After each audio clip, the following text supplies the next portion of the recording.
आणि यानंतरची बातमी मुंबईमधून। मार्च महिना आला की शहापूर, कसारा या सगळ्या परिसरामधल्या पाणी टंचाईमुळे धरण उशाशी आणि कोरड घशाशी ही म्हण ऐकू येते।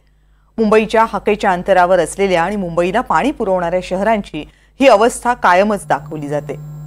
पण ज्या शहराला ही शहरं पाणी पुरवतात त्या मुंबईमध्ये सुद्धा अनेक परिसरात सध्या पाणी पुरवठा सुरळीत नाहीये आणि नागरिक हैराण आहेत। रात्री अपरात्री पाणी भरावं लागतंय, त्यामुळे मुंबईकरांची झोपही उडाली आहे। पाहूयात यावरचा स्पेशल।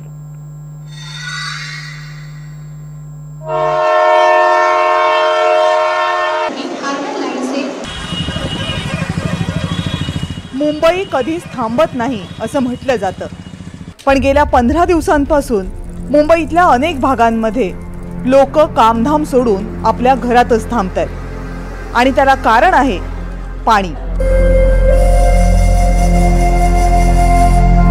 होय, मुंबईतल्या अनेक भागांमध्ये पाणी येतच नाही आणि पाण्याची सोय करण्यासाठी अनेकांना घरीच थांबावं लागते।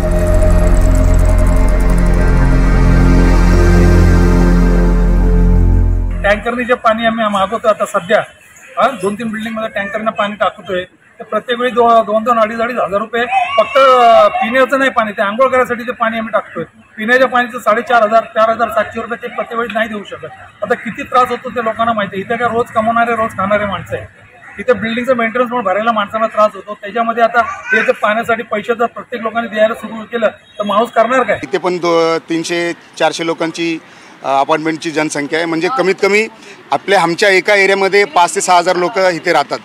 ह्या एवढ्या भागामध्ये 10-15 दिवसापासून पाणी खूप कमी प्रमाणात येत आहे। तुम्ही बघत असाल इथे रात्रभर दिवसभर एवढ्या छोट्या पाईपलाईनमध्ये लोक पाणी भरत आहेत, कुठून लांब लांब जाऊन पाणी भरत आहेत। मुंबईतील हा मानखुर्द, चेंबूर आणि कुर्ल्याचा परिसर, एसआरएच्या माध्यमातून अनेक झोपडपट्टीवासियांना इथे घरं मिळाली। चाळीतून, झोपडीतून इमारतीमध्ये आल्याचा आनंद सगळ्यांनाच झाला, पण ज्या समस्या सोडून ते इथे आले त्या समस्या मात्र त्यांचा पिच्छा पुरवत इथे आल्याच। एसआरएच्या बिल्डिंगमध्ये पाणीच येत नसल्यामुळं आता मजल दर मजल नाही तर मजले दर मजले चढत लोकांना घरात पाणी न्यावं लागतंय। क्यों आप कौन सी बिल्डिंग में रहते हैं? तो 5 नंबर बिल्डिंग में पानी नहीं आता है। ये कब से हो रहा है ऐसा? 2-3 महीना हो गया। ऐसा पानी उठाते हो नीचे से? आपका नाम? कब से पानी नहीं आ रहा आपके इधर? 2 दिन से। अब फिर बिल्डिंग में आप नीचे से पानी उठाते हो? यहाँ से पानी पीने के लिए कि यूज करने के लिए? गेली अनेक वर्ष मार्च महिना आला की मानखुर्द आणि चेंबूर परिसरात पाण्याची टंचाई येतेच आणि त्याचा सगळ्यात जास्त फटका बसतो तो महिलांना।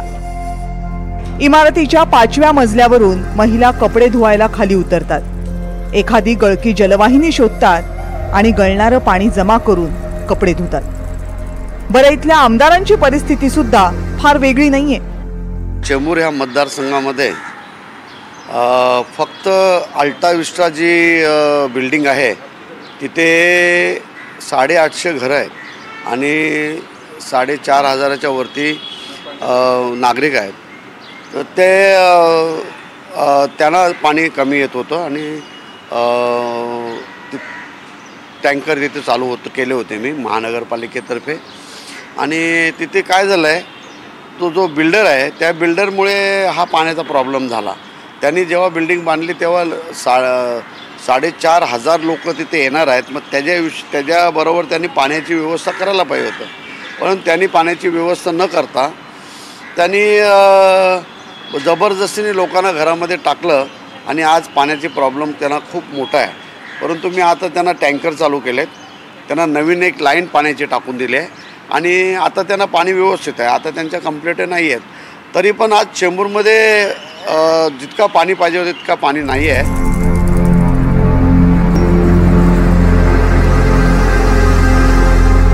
मानखुर्द मधल्या रोमा बंजारा तांडा या सोसायटीमध्ये पाण्याची समस्या आणखी गंभीर बनते।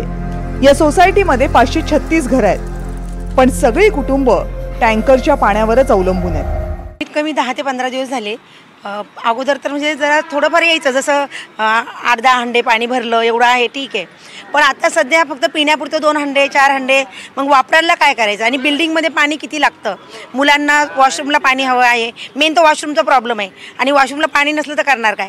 मग बायकांना, म्हाताऱ्या बायकांना सुद्धा बादल्या घेऊन डबे घेऊन जावं लागते पाणी. मी सांगितल्याप्रमाणे आज 10-12 दिवस झाले पाणी येत नाही, फक्त पिण्यापुरतं पाणी येते आणि मग वापरण्यासाठी पाणी खालून आणावं लागतं. किती त्रास होतोय, किती बालद्या घेऊन जाव्या लागतात दिवसाला? इथलं पाणी तरी व्यवस्थित आहे का?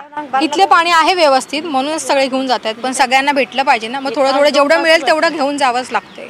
1 हफ्ता हो गया हम लोग पानी नहीं मिला, 1 हफ्ता बैठ के अभी आंख भी नहीं धोए, 2 दिन हो गए, ये 2 भर के लेके जा रखे मैं आ रहा है, हमको पानी नहीं, उधर ऊपर 7 माला में पानी नहीं बोल के आया, वो उड़ता भी नहीं हमको. अभी किसको बोलने का, वो बाल बच्चा है वो लोग को खत्म होता है. अभी 7 माला है देखो ऊपर. किती दिवस झाले? कितने दिवस? 1 हफ्ता हो गया हमको पानी नहीं मिल रहा उधर. आता या भागामध्ये जर टँकरनं पाणी मागवायचं असेल तर गणित काय आहे तेही बघा. मुंबईमधले 70% टँकर्स हे मानखुर्द, शिवाजीनगर आणि गोवंडी या भागामध्येच पोहोचतात. भौगोलिकदृष्ट्या मानखुर्द आणि गोवंडीचा परिसर मुंबईच्या एका कोपऱ्यामध्ये आहे. इथे पुरेशा दाबानं पाणी पोहोचवणं सहज शक्यच होत नाही. या परिसरामध्ये अनेक अनधिकृत नळजोडण्या आहेत, त्यामुळे सुद्धा पाण्याचा दाब कमी होत जातो.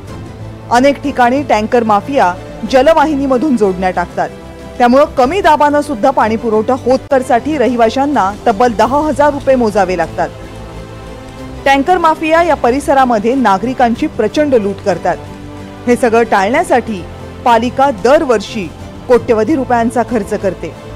मुंबई महानगरपालिकेची मान्यता असलेले 3,000 अधिकृत टँकर आहेत, पण प्रत्यक्षात मुंबईमध्ये 40 ते 50,000 टँकर्स चालत असल्याची चर्चा आहे.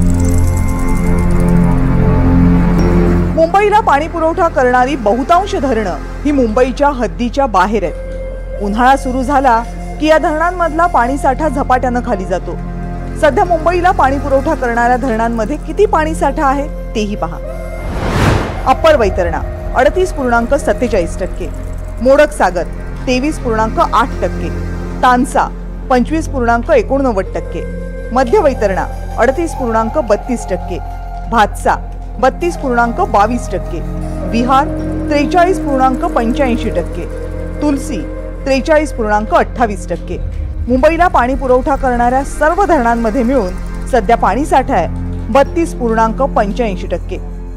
उन्हाची तीव्रता जसजशी वाढत जाईल तसतसा पाण्याचा साठा कमी होत जाईल आणि मुंबईकरांची पाण्याची चिंता मात्र आणखी वाढत जाईल. पाणी म्हणजे जीवन, मात्र याच पाण्यासाठी मार्च महिन्यापासून वणवण सहन करावी लागते. धरण उसासी आणि पाणी पोटाशी अशा पद्धतीचं वाक्य कायमच शहापूर जिल्ह्यासंदर्भात बोललं जातं. मात्र आज मुंबईमध्ये देखील हीच अवस्था पाहायला मिळते. मुंबईमध्ये मानखुर्द, विक्रोळी, चेंबूर अशा अनेक ठिकाणी आजही पाण्याची टंचाई भासायला सुरुवात झालेली आहे.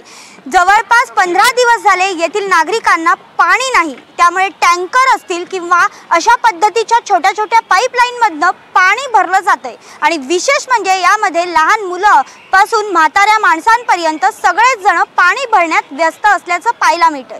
इतकंच नव्हे तर महापालिकेकडनं कधी कधी रात्री देखील पाणी येतं. त्यामुळे रात्री अपरात्री पाणी भरताना मुंबईकरांची झोप मात्र हराम झालेली पाहायला मिळते. व्हिडिओ जर्नलिस्ट जितेंद्र वाघमारेंसह मी भाग्यश्री प्रधान आचार्य, NDTV मराठी, मुंबई.